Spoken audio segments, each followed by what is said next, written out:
Olá, Motolama na área. Hoje não vamos falar de moto. Aliás, vamos falar de quase moto. Trata-se das bicicletas elétricas. Mas aí vem a clássica pergunta: onde é que acaba a moto elétrica e começa a bicicleta elétrica? Antigamente era fácil, bicicleta tem que pedalar. Mas agora, com a tecnologia dos elétricos, nunca se sabe onde começa um e acaba o outro. Ainda mais que todo dia lança um produto novo. Aí lança um produto, 15 dias depois, aquele já é velho, tem um produto novo totalmente diferente. E para piorar, ainda tem as leis que são feitas diariamente para atrapalhar a nossa vida. Isso são regras lançadas pelo Atrapalhatran, que regularmente muda o conceito do que é o que não é bicicleta elétrica e de como é que você pode usar elas. Enfim, é uma atrapalhada. Como sempre, o governo se metendo na nossa vida. Motolama começando agora. Minha moto venenosa vai passando lá na roça e as vaquinhas... Olá, sou Arlindão, piloto de rally enduro e nas horas vagas editor do Motolama. O mundo que antes era movido por pistões e virabrequim, agora está sendo movido por escovas e carvões. Apesar das controvérsias, dificuldades e incoerências sobre esse assunto, que inclusive já falei extensamente aqui no canal, o trem está cada dia ganhando mais força. A substituição dos ciclos Otto/Daimler pelo ciclo Edison/Tesla está acontecendo, quer você queira, quer não. Falando nisso, quem não sabe quem são esses caras que eu falei, vai lá pesquisar. Mas o fato é que nas grandes cidades a bicicleta elétrica já ganhou muita força. Lugares como Amsterdã já são conhecidos como cidade das bicicletas. O país tem 1,3 bicicletas por habitante. 58% dos residentes afirmam pedalar diariamente. Mas é preciso explicar para quem nunca visitou a Holanda que existem dois ótimos motivos para lá ser o país das bicicletas. Primeiro, que o país é todo plano, não tem nem um morrinho, nem serra, nem nada. E segundo, que Amsterdã, com canais, ruas estreitas e etc., o trânsito de veículos é muito complicado. Então a bicicleta é uma ótima alternativa. Mas aqui a realidade é bem diferente. Subidas e descidas, trânsitos engarrafados. Isso permite que as bicicletas sejam úteis apenas em trajetos curtos. Mas independente do trajeto, a moda está pegando. Isso é tão verdade que o governo já viu a possibilidade de faturar e criou um monte de leis e regulamentações para as bicicletas elétricas. E essas leis não só dificultam o dia a dia do usuário, como regulamentam o que é bicicleta, o que não é bicicleta, que categoria de bicicleta que é. Pois é, aqueles que acharam que a bicicleta ia simplificar a sua vida, nada, lê do engano. O Estado foi e regulamentou. Mas quais são essas regras e regulamentos? Primeiro, eles dividem as bicicletas elétricas em vários tipos. O mais simples são aquelas que têm um motor auxiliar. Nessa categoria entram as bicicletas que não têm acelerador. Elas têm um dispositivo que, quando você faz força no pedal, o motor entra. São conhecidas como pedal assistido. Nessa categoria, a velocidade máxima é de 25 km por hora e a potência máxima do motor é de 350 watts. Mas ainda assim, tem que ter velocímetro, farol, buzina e espelhos. E você, para andar, tem que usar capacete. Aquele coco que não serve para nada. A outra categoria inclui tudo que tem acelerador e tem a menos de 4 kW de potência. Nessa categoria também inclui os scooters elétricos. Só que não consegui entender, porque está muito atrapalhada a explicação, se precisa ou não de carteira de motorista. Alguns falam que precisa de ter uma autorização. Só que eu não entendi como é que faz essa autorização. E onde é que começa a autorização e acaba a carteira, enfim. Tem que pesquisar no órgão de trânsito da sua cidade para saber como funciona isso. Alguns lugares falam que a velocidade máxima é de 50 km por hora. Acima disso precisa de CNH. Outros falam que até 4 kW precisa só da autorização. Atrapalhado. E para complicar, ainda tem casos que o veículo tem que ser emplacado. Mas me pareceu que só precisa de emplacar aqueles que têm acima de 4 kW. Mas dependendo do lugar, essa regra muda. Sabe como é que é a cabeça de prefeito, né? Fique atento com isso na tua cidade, porque quando o guardinha quiser te ferrar, não adianta você argumentar. Concluindo, se for comprar uma bicicleta elétrica, verifique bem quais são as regras e procedimentos da tua região ou da tua cidade para não ter dor de cabeça depois. Falando em dor de cabeça, você que planeja comprar uma bicicleta elétrica, existem vários tipos de bicicleta no mercado, com todas as faixas de preço. Mas como escolher qual vai ser a sua bicicleta? Primeiro, precisa definir qual é o seu uso da bicicleta. As utilidades podem ser várias: ir trabalhar, passear no fim de semana, fazer trilha, aumentar o contato com a natureza ou simplesmente fitness, andar de bicicleta para melhorar o preparo físico. Mas em todos os casos, você precisa definir bem qual o tipo de terreno que você vai andar e se quer ou não tirar carteira. E isso vai definir qual o tipo da bicicleta que você vai comprar. Obviamente que eu estou falando aqui para quem não tem carteira de moto. Quem tem carteira de moto pode andar em qualquer uma.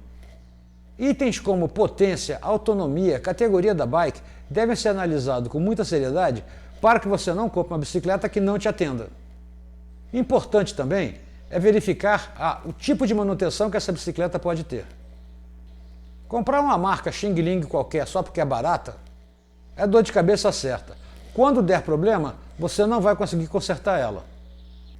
Minha esposa comprou uma e-bike, marca leve, usada, que foi vendida pela loja no shopping do Tita América, no Rio de Janeiro. E a bicicleta deu problema e os caras estão criando um montão de dificuldade porque a bicicleta, a nota fiscal deles sumiu do arquivo dos caras e eles não estão querendo mexer na bicicleta. A bicicleta está lá parada há quase 2 anos e não resolvem nada. Verificar a seriedade da empresa que vendeu a bicicleta é muito importante, porque não adianta levar em bicicletaria que os caras não mexem em e-bikes. Tem que levar em loja especializada. Outra coisa, e deve-se definir também qual o tipo de bicicleta que vai comprar.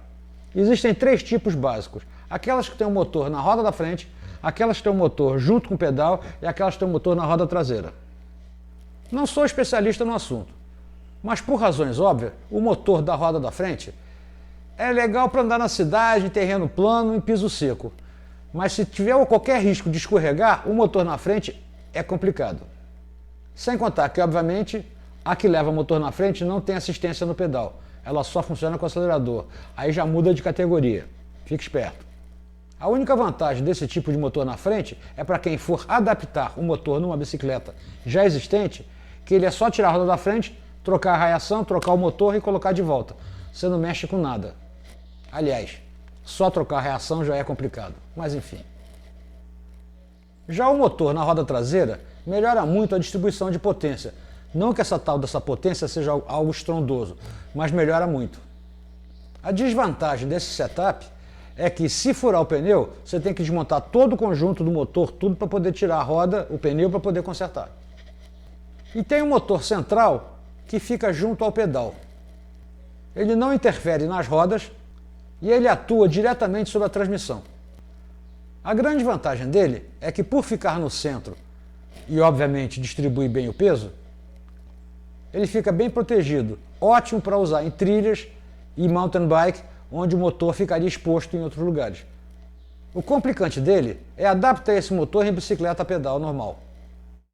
Até aqui foi perfumaria, mas o que vai realmente definir sua bicicleta é a potência do motor e a carga da bateria. Como eu já disse lá na frente, para usar a bicicleta sem ter que tirar carteira, o motor tem que ter no máximo 350 watts. Essa potência toda pode te levar a impressionante 30 km por hora. É claro que existem outros tipos de motores, de 350, 500, 750, 1000 watts e talvez até mais. Mas é claro que o motor de 1000 watts vai drenar sua bateria num instante. Falando em bateria, é a bateria que vai determinar a sua autonomia. Aliás, a bateria é a parte cara do brinquedo. E essas baterias custam a partir de R$2.000. Mas como já falei em outros vídeos, e já deve ser de conhecimento geral, essas baterias demoram para carregar. Gastam num instante, mas demoram para carregar. Mas como escolher essa bateria? Muitas vezes as baterias vêm classificadas em tantos volts, 36 volts, 48 volts, até 72 volts. Algumas vezes elas falam em tantos amperes, e outras ainda falam em tantos watts. Mas só para iluminar, quem pulou a 2ª série do ensino médio ou passou o ano bebendo cachaça no botequim da esquina, Olha só, V vezes A é igual a W, onde V é a tensão da corrente medida em volts. Por exemplo, um carro tem 12 volts, a tomada da sua casa tem 110 volts.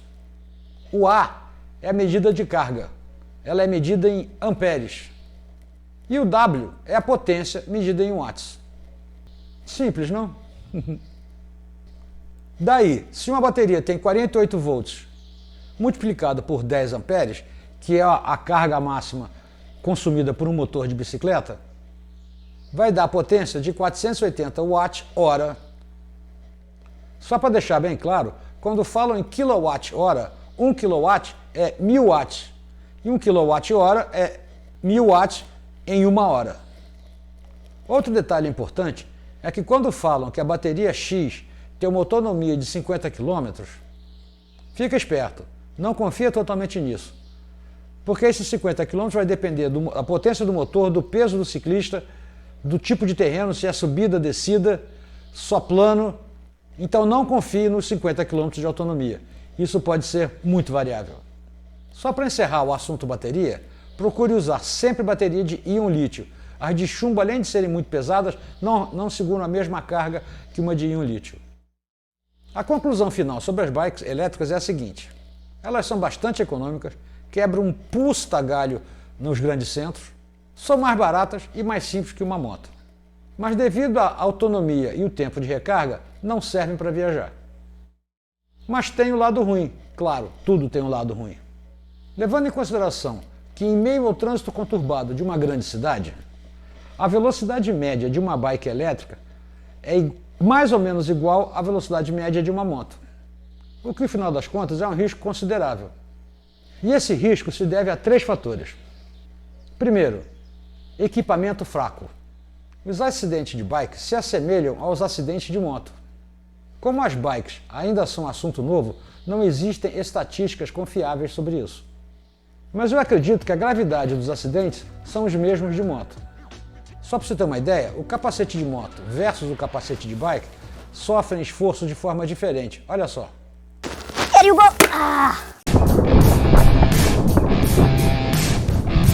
Qual você prefere? Segundo, visibilidade. Se ver uma moto já é difícil, imagina ver uma bike. Isso sem contar nos casos que a própria bike atropela o pedestre. Ninguém te vê. Terceiro, pouca sofisticação. As motos têm ABS, controle de tração, farol, buzina, espelho, acelerador eletrônico e tem a coisa mais importante, cachola. Você, para andar de moto, tem que fazer uma autoescola com um curso teórico que dura para sempre, depois uma infinidade de aulas práticas numa pista que não te ensina nada. Daí, finalmente, você faz um teste para receber sua carteira. As bicicletas elétricas não precisam de nada disso. Não que eu queira complicar mais ainda a vida dos ciclistas, mas o fato é que a grande parte dessa legislação sobre bicicleta não adianta nada. Principalmente porque os caras não têm a menor noção de regras de trânsito. Só para você ter uma ideia, em São Paulo tem uma rua, eu acho que é a Avenida Jabaquara, e ela tem paralela a ela uma ciclovia. E a rua tem vários cruzamentos. Obviamente que quando o sinal fecha, fecha para os carros e para as bicicletas. Só que o povo da bicicleta não para. O que teve que acontecer? Tiveram que colocar um guardinha de trânsito com um bambu desse tamanho e uma bandeira vermelha para atravessar na frente da ciclovia para as bicicletas pararem. Senão os caras não param. Aí não sabe o que morre. Concluindo, as bicicletas são um brinquedo bem barato. Ela pode custar a partir de 2.500 até uma Specialized Mega Blaster que custa R$75 mil. Esses números, comparado com os números dos preços das motos, são bem decentes. Ou baratos. Mas em termos de mobilidade urbana, nada mais prático do que uma bicicleta elétrica. E o mais legal de tudo é que nem precisa de bicicleta elétrica para se inscrever no canal e dar o like. Olha que bacana, basta ir lá, clicar no botãozinho e tá feito. É isso aí, pessoal. Se comprar uma bicicleta, use com moderação e se beber, não dirija. É isso, galera. Um abraço, até o próximo vídeo. Fui! Minha moto venenosa vai